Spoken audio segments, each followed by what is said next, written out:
कि सभी स्वार्थ के लिए ही प्रीति रखते। सुग्रीव भी राज सुख और स्त्री सुख को पाकर श्री राम के कार्य को भूल गए। कुछ दिन पश्चात लक्ष्मण सुग्रीव के पास गए और उसे उसका कर्तव्य बताया। इस पर सुग्रीव ने पूरी वानर सेना के साथ श्री राम के पास जाकर क्षमा याचना की। तो क्या फिर श्री राम ने उन्हें क्षमा कर दिया?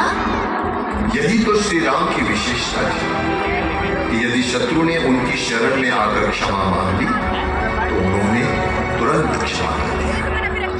तत्पश्चात जटायु के बड़े भाई संपाति से उनकी भेंट हुई और संपाति ने अपनी दिव्य दृष्टि से देखकर बता दिया कि सीता को राम अशोक वाटिका के अंदर बंदी करा दिया।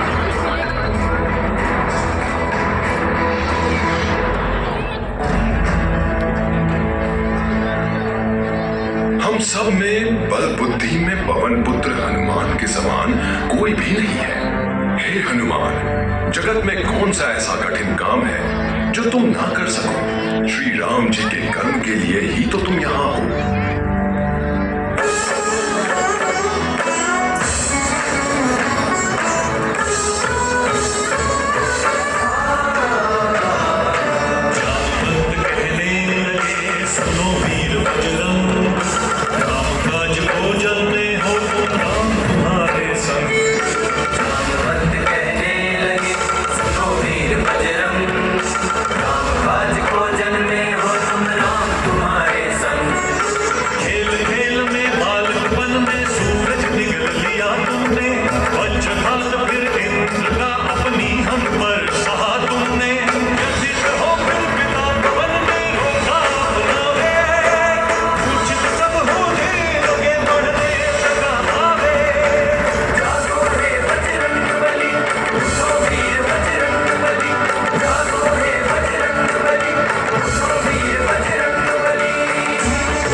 सब देवों ने मानी अपनी हार, नतमस्तक हो पवन देव से करने लगे गुहार, करने लगे गुहार।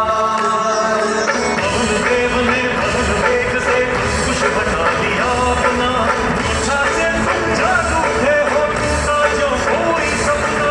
जागो रे बजरंग बली, उठो वीर बजरंग बली, जागो रे बजरंग बली, उठो वीर बजरंग बली। भयभीत हुए देवों ने तब फिर दे डाला ये शाप तुम्हें, भूले रहो तुम अपनी शक्ति, याद ना आए अपने आप तुम्हें। जिस समय है आज तुम्हें वो शक्ति याद दिलाने का, माँ सीता किस हाल में है करो यत्न ये पता लगाने का। महारथ के रूप में बन के तब बजरंग, शब्दों में भी आ गया महाप्रलय का रंग, महाप्रलय का रंग। जागो रे बजरंग बली, उठो वीर बजरंग बली, जागो रे बजरंग बली, उठो वीर बजरंग बली, जागो रे बजरंग बली, उठो वीर बजरंग बली, जागो रे बजरंग बली, उठो वीर बजरंग बली। हे आदरणीय जामवंत, मुझे केवल आदेश की प्रतीक्षा है। यदि आप सब मुझे आदेश करें तो मैं अकेला ही रावण और लंका का विनाश कर माता सीता को ले आऊंगा। हे बजरंग बली, मुझे पूर्ण विश्वास है कि ये सब करने में तुम सक्षम हो, किंतु ये मेरी मर्यादा की विपरीत है। अभी तो तुम केवल इतना उपकार करो कि सीता के विषय में पता करो और उचित हो तो रावण को अपनी शक्ति का परिचय दिया। परंतु मैं माता सीता को अपना परिचय किस प्रकार दूंगा स्वामी? इसका भी उपाय है हनुमान। ये मुद्रिका हमारे विवाह शगुन की है। इसे लेकर जाओगे तो सीता अवश्य ही तुम्हारा विश्वास करेगी। जो आज्ञा प्रभु।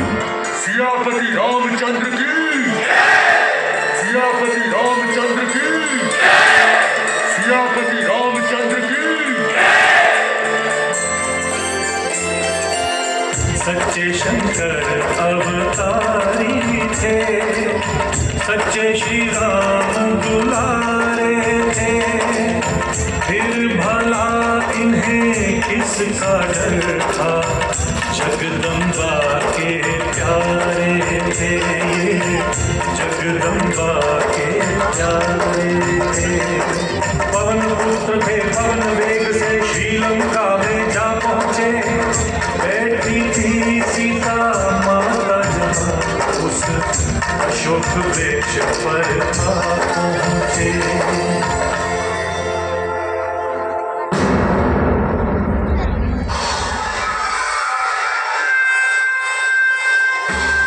हे सीते, तू हंसकर मुझे आज्ञा दे कि मैं तेरा क्या प्रिय करूं? उस बनवासी से अब तेरा क्या संबंध? तुम आदेश करो तो सारा वैभव तुम्हारे चरणों में हो, मेरी पटरानियां भी तुम्हारी दासियां होंगी। हे भद्रे, मुझ पर प्रसन्न होकर अपने जीवन को सफल बना। हे राक्षस, तू स्वामी राम के सामने ऐसा है जैसे सूर्य के सामने चुगन। हे मूर्ख स्त्री, मेरे मधुर व्यवहार का इतना कठोर उत्तर? मैंने तुझे जो अवधि धर्म मर्यादा से दी थी, उसके समाप्त होते ही मैं तेरी एक नहीं सुनूंगा। हाँ, एक नहीं सुनूंगा। एक नहीं सुनूंगा।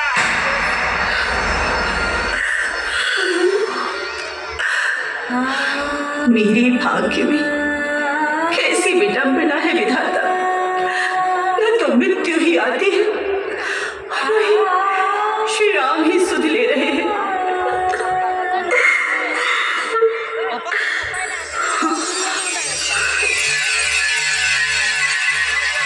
ये क्या? ये अंगूठी, ये अंगूठी तो हमारे विवाह शगुन की है। ये वही अंगूठी है जो मैं केवट को देने वाली थी। ये यहाँ कैसे पहुंची? हे स्वामी के गुप्त दूत, तुम प्रकट क्यों नहीं होते? प्रकट हो, प्रकट हो।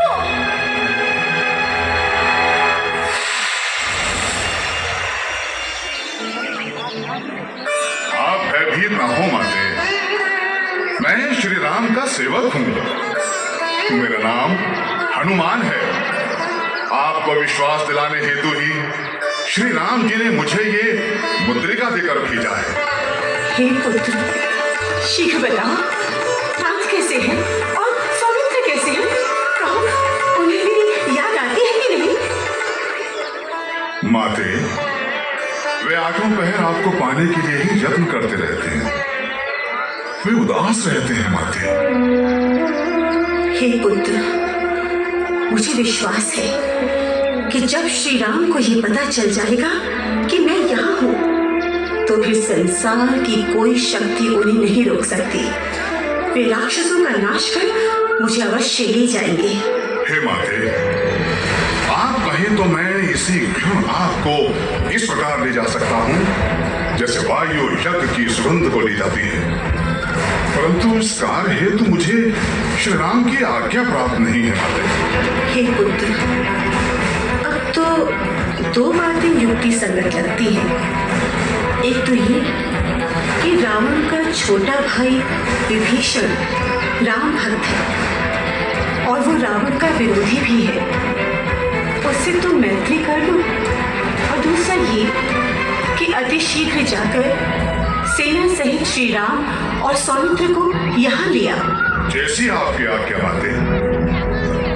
माते, यदि आप अनुमति दें तो मैं यहाँ के फल खाकर अपनी भूख मिटा लूं और फिर महाराज विभीषण से मिलते हुए शत्रु का पूरा भेद लेकर और शक्ति जानकर श्री राम के चरणों में लौट जाऊं। तुम बलवान होने के साथ साथ बुद्धिमान भी हो पुत्र। तुम जैसा उचित समझो करो, पर हाँ, राक्षसों से सतर्क रहना। आप चिंता ना करें माते, मैं बस यूं गया और यूं आया।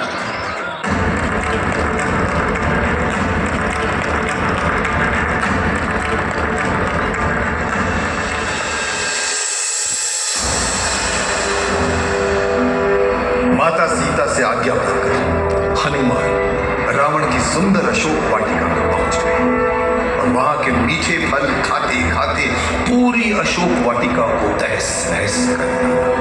हाँ, अंततः थे तो वानर ही, अपना स्वभाव कैसे त्याग सकते थे? नहीं वत्स, ये सब हनुमान ने अपने वानर स्वभाव के कारण नहीं किया, अपितु अपने कौतुक से उदास बैठी माता सीता को प्रसन्न करने के लिए किया और लंका में अपनी उपस्थिति का संदेश रावण तक पहुंचाने के लिए किया था। महाबली हनुमान से तो हमें बहुत कुछ सीखने को मिलता है, जैसे स्वामी भक्ति, त्याग व परम शक्तिशाली होने के उपरांत भी अभिमान का ना होना। फिर क्या हुआ गुरुदेव? हनुमान की उदंडता को देखकर रावण की सेना ने उसे रोकना चाहा, परंतु हनुमान जी के बल के समक्ष सभी क्षीण हो गए। यहाँ तक कि रावण के पुत्र अक्षय कुमार की भी मृत्यु हो गई। ये देख क्रोधवश रावण का पुत्र मेघनाद स्वयं हनुमान को बंदी बनाने अशोक वाटिका जा पहुंचा।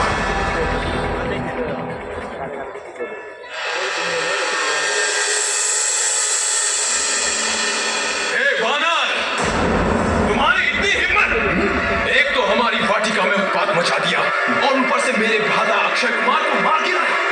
अपनी मृत्यु के लिए तैयार हो जाओ, अब तुम्हें मुझसे कोई नहीं बचा सकता।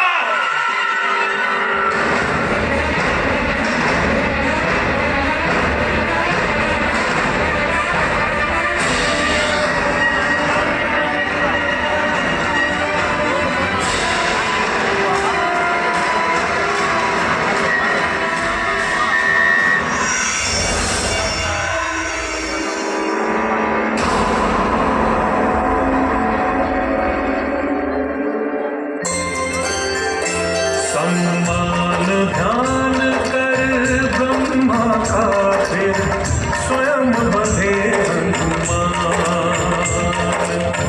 रावण के सन्मुख पहुंच गए, त्यागा ना स्वाभिमान।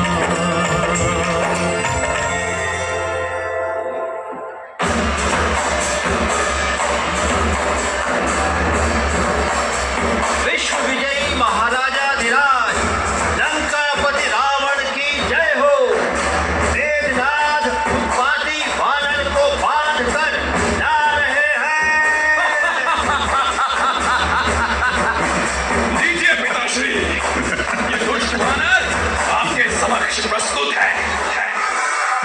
दुष्ट वानर, क्या तुम्हें मृत्यु का किंचित मात्र भी भय नहीं? जो इतना दुस्साहस किया है तुमने? जिसे प्रभु श्री राम का आशीर्वाद प्राप्त हो उसे भय कैसा लंकेश? यदि तुम उस वनवासी राम की ओर से आए थे तो फिर यूं उत्पात मचाने की क्या आवश्यकता थी? और अक्षय कुमार का वध किसने किया? हे रावण, तुम्हारे पुत्र अक्षय कुमार का वध मैंने आत्मरक्षा हेतु किया है। मैं हाथ जोड़कर तुमसे विनती करता हूं कि तुम अभिमान त्याग कर श्री राम से क्षमा याचना करो और माता जानकी को ससम्मान लौटा दो। अरे दुष्ट, तू मुझे शिक्षा देने चला है? मुझे? सैनिकों, मौत के घाट उतार दो इस अधम को। ये नीति के विरुद्ध है भ्राता। दूत का वध नहीं किया जाना चाहिए। मेरा परामर्श है कि इसे अन्य कोई दंड दिया जाए। सैनिकों, इस वानर का अंग भंग किया जाए। मैंने सुना है वानर को अपनी पूंछ अधिक प्रिय होती है, अतः इसकी पूंछ में आग लगा दी जाए। मैं भी तो उसकी प्रभुता देखूं।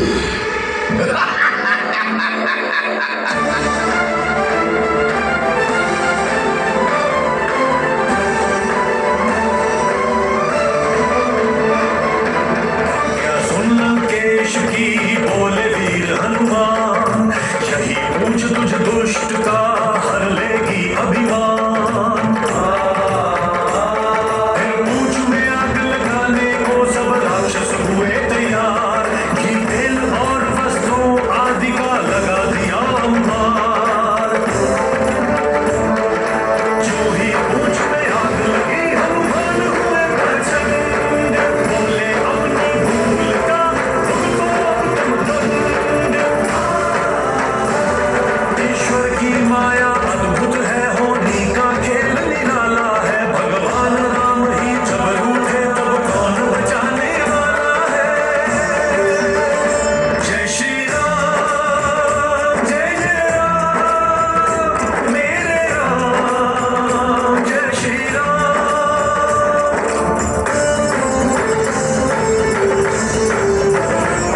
फिर अट्टहास कर दुर्ग पर पहुंचे पवन कुमार, उनके द्वार सभी लंका के फूंका शस्त्रागार।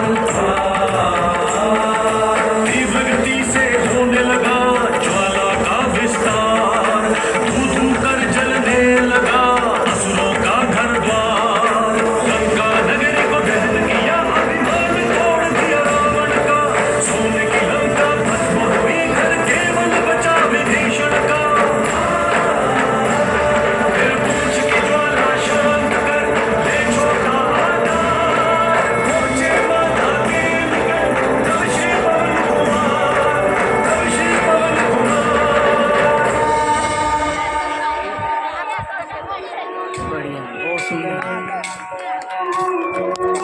माते, अब आप अपना कोई चिन्ह मुझे दे दीजिए, जिसे देखकर श्री राम ये समझ लें कि आप सकुशल हैं और मुझे आपके दर्शन हुए हैं।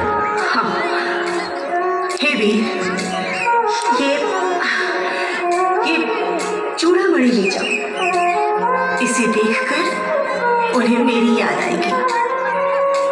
आप धीरज रखना माते, अब शीघ्र ही राक्षसों का विनाश होगा और आपका प्रभु राम से मिलन होगा। इसे आप श्री राम का ही वचन समझें और मुझे आज्ञा दें। जाओ पुत्र, मेरा आशीर्वाद है कि जहां भी राम लक्ष्मण सीता होंगे, हनुमंत सदैव उनके साथ रहेंगे। प्रणाम माते। जय श्री राम।